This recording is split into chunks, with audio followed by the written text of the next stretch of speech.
Hey guys, welcome back to the LandCo podcast. This is the first episode in 2022 of a series we started last year. Where we're kind of tracking the development of a waterfowl property.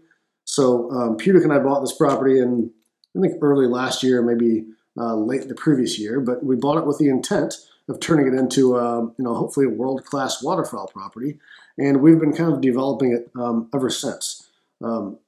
Early last year was mostly kind of design, kind of concepts. Late in the year, kind of mid to late, we got into most of the development.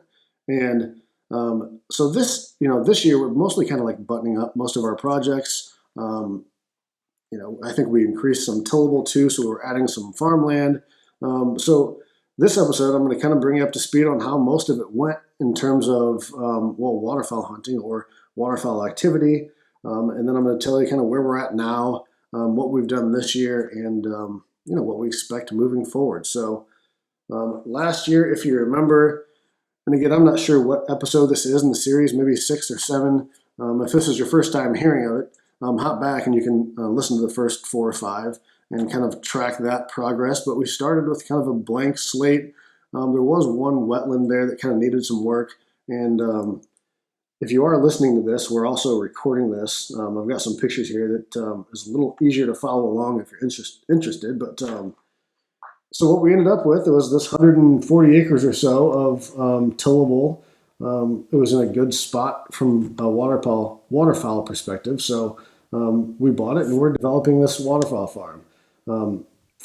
Last year we added one pretty good sized wetland. I don't know, 4 or 5 acres. We added one smaller wetland.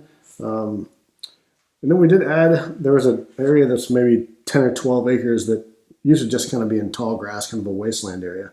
And we put that into production. So I'll bring you up to speed on all those projects. But first, I'd like to kind of let you know how it went last year, because if you remember the entire property was about 1,000 acres. It used to be a waterfowl club that my partner and I owned. And it always did good. I mean, we shot a bunch of ducks out there, but it was increasingly hard to get numbers, to shoot a bunch of ducks. And what we saw, so not last year, but the previous year, when it was the last year of the club, we never struggled to hold ducks. So our problem was not having ducks, it was shooting ducks. And it seemed like every year, the ducks would show up or leave our property and come back later and later. So it's a little different than river hunting. Like a lot of our hunts, we do hunt mornings, but a lot of our hunts are afternoon out there. And those last few years of the clubs, all of the activity was like the last 15 minutes of the day. So like you'd go out at 1 or 2 and sit around and hope that they came back early enough. And increasingly, they didn't come back early enough. So, you'd see birds moving that last 5 minutes, and you're not going to shoot into a group, right at shooting time. So our numbers were down that last year, but Pudic and I were confident enough that's like, hey, the birds are here. It's probably just pressure, because as big as the property was, there was, 20, 25 waterfowl members. So it got pressured, and we knew that as club owners. It was just one of the sacrifices that we made. So moving into last year, it would have been the first year that farm was hunted differently, with less pressure. And, we were curious, just like everyone else, to see what sort of effect that would have. And we had pretty bad food last year. It was sort of a wet spring. We bought it late in the year, so we didn't get a lot of corn in. In fact, I'm not even sure we had any corn. So from a food perspective, last year was probably one of the worst that this property has seen. And the duck hunting was like exceptional last year. So our 137 acres, our goal is to let those wetlands sit as long as possible. So I didn't hunt any of our property. We have friends around it and we lease some stuff around it. I don't know if Ryan hunted ours or not, but it did not get pressured. One of the tips from the grandfather of duck hunting in that area, Mike Hitchcock, his theory is like build a wetland, let it sit, let them find it, get imprinted, and the longer that you can let that property sit without hunting, the better it's going to be long term. So we'll probably sneak in there and hunt a few times this year, but we're hoping to let these new wetlands rest, just like we did last year. But again, we did hunt around this property, and it was crazy. I don't think that we had more ducks in terms of how many the property was holding. I don't think we had more ducks than we did the year before. In fact, we might have had less, because we didn't start shooting mallards. Gosh, it's been a while. My memory sucks. I don't think we started shooting mallards until a little later in the year, whereas the year before, I believe mallards were there like opening day. So I might be getting that mixed up, but I think in terms of total numbers, we certainly were up. But what we did see was the ducks just came back earlier, and our only guess is because lack of pressure. I mean, I hunt once, maybe twice a week. Putica's the same. So we would go out in the afternoon, and wherever we went hadn't been hunted in a week or whatever it was, and the birds just came back early. So like we'd go out at 1, and we were shooting birds by 1:30, 2 o'clock. There was several times where we were finished with plenty of time to get out and let those birds work back in the last hour, hour and a half of the day. And that has never happened before. Like, I know a lot of people say they shoot limits of ducks all the time. I just don't, and I can go out and shoot 3 or 4 ducks and have an awesome time. And certainly we limit out from time to time. But last year, we limited out at least the first 4 to 6 weeks of the season most times, which was exceptional for me. I just had never experienced that. So it was awesome. And we believe most of that success came from resting the property and not hunting it as much. And that allowed those birds to get in there earlier. And not in huge groups. They're coming back 4, 6, 8 at a time. So it made the hunting a little more, it made it better and a little easier. So that was the update on the actual waterfowl hunting. And this year, I'm kind of jumping ahead, but we expect it to be better. We got in more food. We got in corn. We have more wetlands that we're able to plant this year. So all in all, we're hoping it goes even better. But in terms of projects that we wrapped up, I have all these pictures here. And of course, none of them are in order, but I'll try to hop through them. If you remember the new wetland we built, I'm on the aerial here, so I want to draw some of the stuff in. The new wetland we built, there's already half of a levee. Something like this, okay? That's the new wetland we built. Last year we did plant some of it, but it just didn't fill up all the way. I'll show you a picture of that in the meantime. So here's the few updates to that. Here is that wetland. We got the bottom third kind of in corn. We still need to come back. Not need to, we did. We planted this outside area. This whole thing is all going to be water. But all this stuff we planted in millet and buckwheat. This year we did it a little differently. I'll let you guys know how it ends up. But usually what we'll do is we'll disc that ground, we'll work it, we'll broadcast it, and we'll harrow it, and it grows great. This year, just due to the timing, we only had a few days to plant it because we have other stuff going on. Unfortunately, our stuff usually comes last. But it wasn't going to rain for the next week.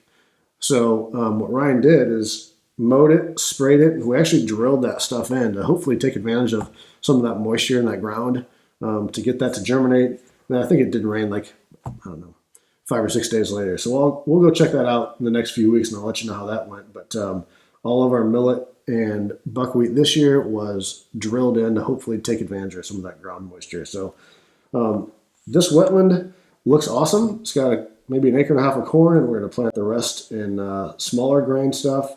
We don't have a blind here. But if you remember, last year, the problem with this wetland was it didn't get enough water. So there was no direct water source. We were hoping that it would get enough rain, that it would fill up. It got some good rains, but it's a big wetland. I don't know what it ended up being, 5, 6 acres. And by the outlet, it's fairly deep, 5 feet. Most of it's 2 to 3, but it's a lot of water. So it just didn't happen. So here's what we did. I think we started this maybe last year, at least talked about it. We ran a tile. We'll we'll go blue. From this, so this bottom wetland right here, we'll talk about that in a second, we call clam wetland. That wetland, we get water from this main lake. So it never struggles to fill up. We get all the water we want from there. So this is all corn this year, but this is full. It's going to be easy to fill. So what we did was we ran a tile from here all the way up here, okay? Dumps into what we call center-filled wetland. So we ran that tile so we can get a pump, pump water up that way into the wetland, and then it drains all the way back in. So we're essentially just kind of replacing that water. But now we have a little more control over that. Here's a picture of the, we did use perforated tile, so we're a little, we just couldn't get that smooth wall stuff due to timing. So we put, I think, 3 sticks of PVC, and we're hoping that that is enough to slow that water down, and we won't run our pump at full speed. And we're hoping that corrugated tile can handle that pressure of the water. But we'll find out. Worst case scenario, we have to replace it with some smooth wall stuff. But we're hoping that if we run that pump on a low RPM, we have the 30, 40 foot of PVC to start, that should be fine. But this is the entry point when we're pumping, and again, it goes, it's going to go all the way up here. You can barely see it, but this is the beginning of that levee. So it's going right over into the wetland there. And here's a better picture of that. Well, here's like a little, the pump we have is pretty big, so we made like a little landing that we could back it up. And let's see here. So, the pump will go here. We'll have an inlet here, and we'll attach this one to that PVC that you just saw. So this wetland, kind of hopping around a little bit, but this is clam wetland. You can see like all this stuff, all that is area that was kind of too wet to plant last year. We cleaned up that Phragmite. We cleaned up those ditches, so it drained really well. So now, unlike last year, like we'll have that one's probably bigger than center field wetland, so I don't know what that is. 8 acres of corn in the middle of the property as well. So again, we're excited about this year, but for center field wetland, now we have this kind of landing for our pump that we can pump water up from clam all the way up to center field wetland. So hopefully water is no longer an issue there. So again, there's the inlet of that. I think that's all the pictures I have of that one. Here's another picture of clam looking kind of like from above it. All the stuff down here is corn. We do not have a blind out here yet. We'll figure that out. And so this is clam last year when we drained it and cleaned up all the ditches. So if you remember the year before, it was just too wet.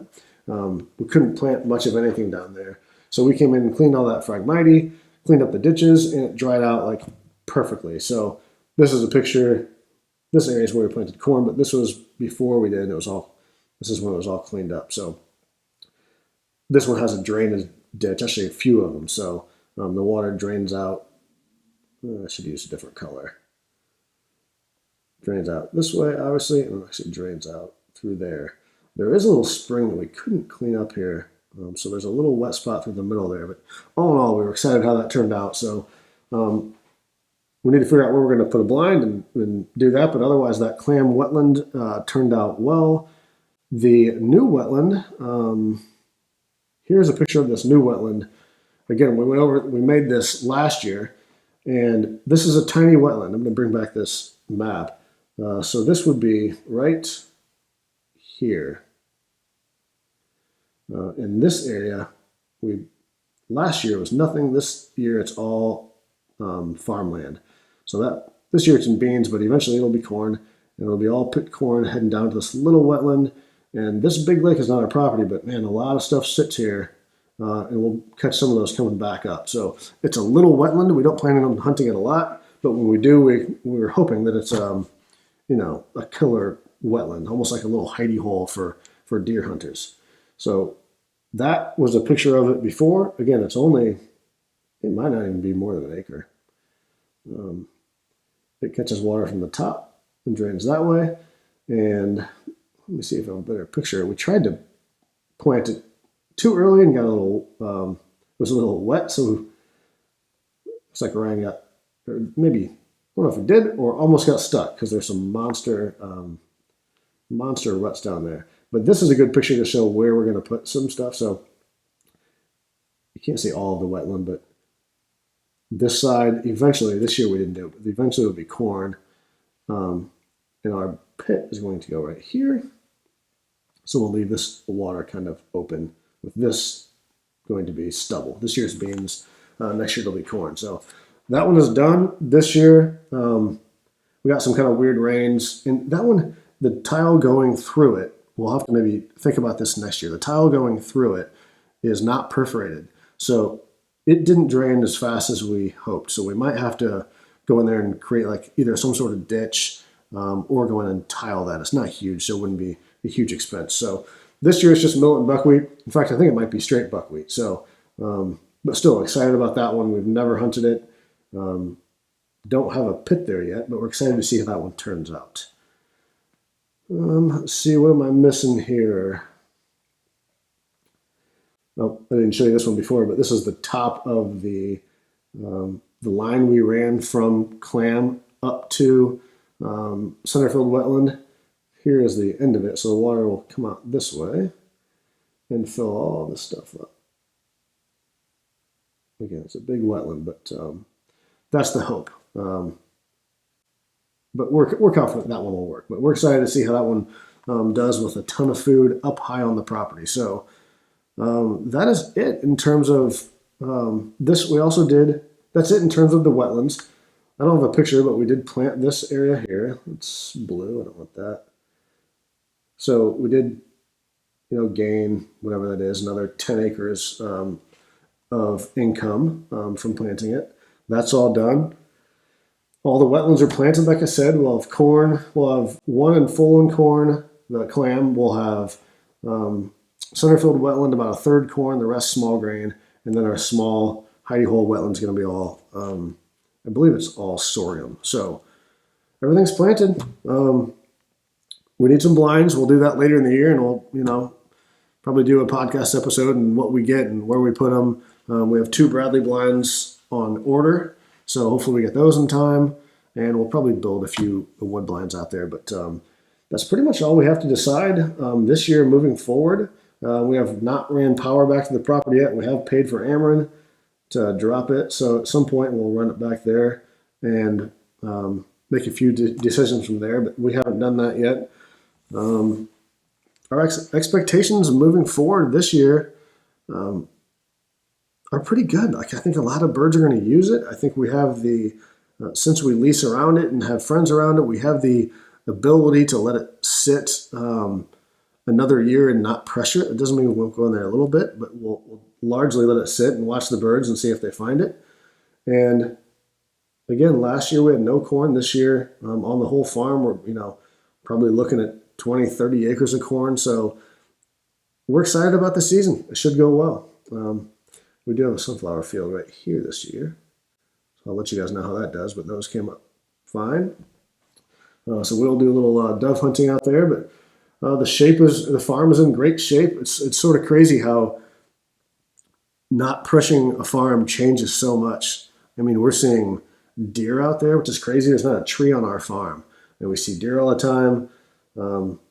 Birds seem to be more comfortable. So all in all, it's gone better than we could have expected. But that's it for this one. We'll keep you guys kind of in the loop. But this year is kind of finishing up projects and seeing how those do before we commit to anything else. So that's the update on our waterfowl farm. We hope you guys enjoyed that.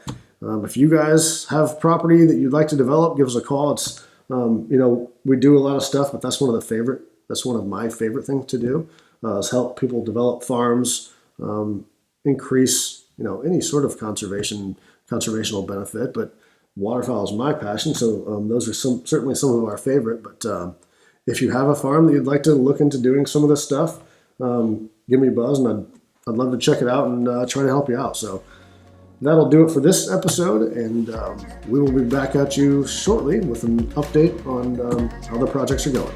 Thanks for watching.